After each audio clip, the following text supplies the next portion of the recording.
Hello all, I'm Gerald Santos, writer for a Sci-Fi newsletter, and here today we have Chelsea Deleon.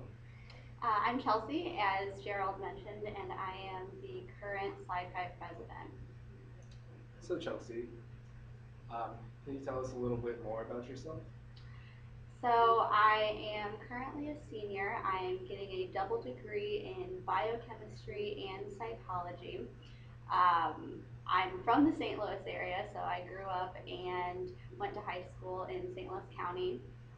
I have two sisters, so I actually transferred to SLU second semester freshman year and then came back because I wanted to be closer to my family. I was also at a music conservatory, decided I didn't want to do music anymore, and so I came back here. My sister, it's been great to be able to see my sisters grow up, especially since there's a 10-year age gap difference between the two of us, and I'm hoping, well, I know that I'm going to stay here now, so.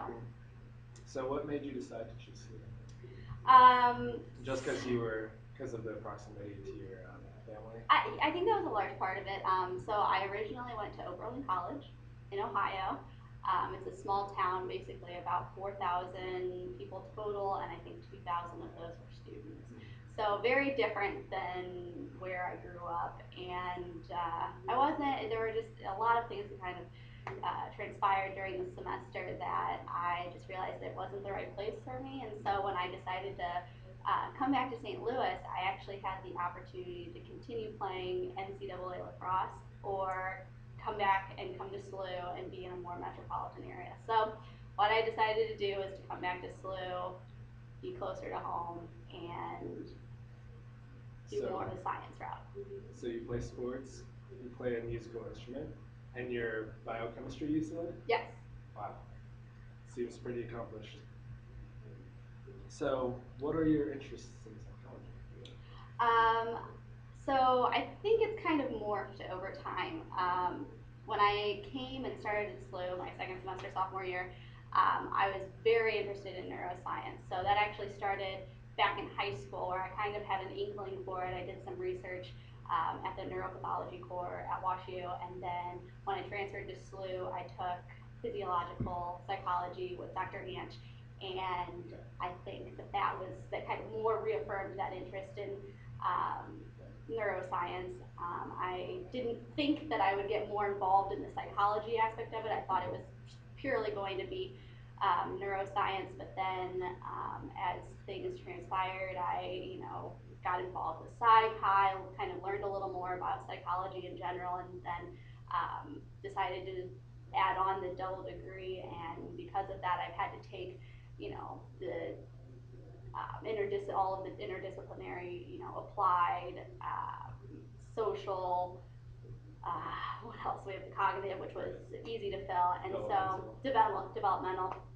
And so I think that because I've had to do that, I found that I had really kind of a wider idea or a wider interest in different areas of psychology than I think I had previously thought. So, I think that some of my favorite classes that I've taken here at SLU, aside from the neuroscience ones, would be psychology of trauma with Dr. Weaver and African American psychology with Dr. Clark. Great man, Dr. Clark. So, if you could perform any psychology experiment, all funds are paid for, what would you research and why? After I decided to kind of give up so I played lacrosse, so that was my NCAA sport that I had chosen. I came back to St. Louis. I didn't really have that, and so I found a new outlet in running. So I started in long distance running. So I started running the marathon distances, and so I think that there's something to be said about running a marathon. If you go in with a mentality that you can't do it, you're not going to be able to do it. But if you go in with the mentality, even if your training hasn't been that great, or you've fallen behind, it hasn't been as strict of a regimen, there's something to be said that if you have that positive mentality, you can do it. And so I think if I could do anything, any sort of research experiment for just my own pure joy, it would probably be something related to sports psychology and kind of looking at the sort of psychological aspect on performance. Okay. So, what do you do as the president of Sci-Chi?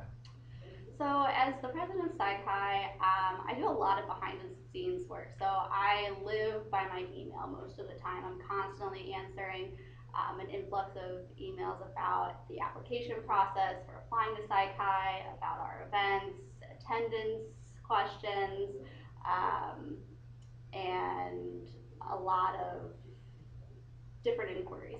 But I think the other thing that I'm really largely responsible for is making sure that everything goes as smoothly as possible. So making sure that I don't fall behind on all of the different meetings that we have. So making sure that we don't, forget to send a reminder, making sure that we're on top of reminding not only like our membership, but extending that invitation to people out in the department as well. All right.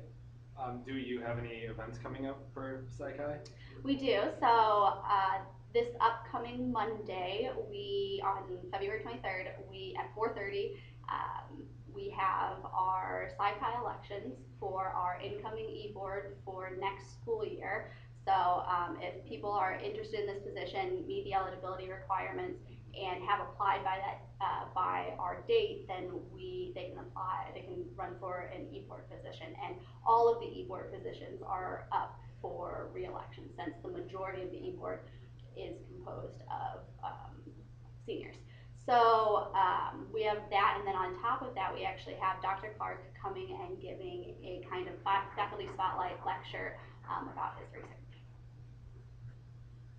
So, for after graduation, what are your plans? So I think that I've had a kind of interesting route in getting to where I am currently today. I thought medical school. I thought that was what I was going to do, and then I went through the process, took the MCAT, applied to schools, and then in October I kind of realized that was not what I wanted to do, and so I did some reevaluation and decided that I was going to apply to graduate school for chemistry. So I rushed, took the GRE, and as it stands today, I will be staying in St. Louis. Not quite sure which institution yet, but I will be staying in St. Louis, getting my PhD in chemistry. Awesome. So I think that about wraps up the interview. We had a great candidate for today, or for this month's. Very accomplished, as I mentioned. And thank you for watching.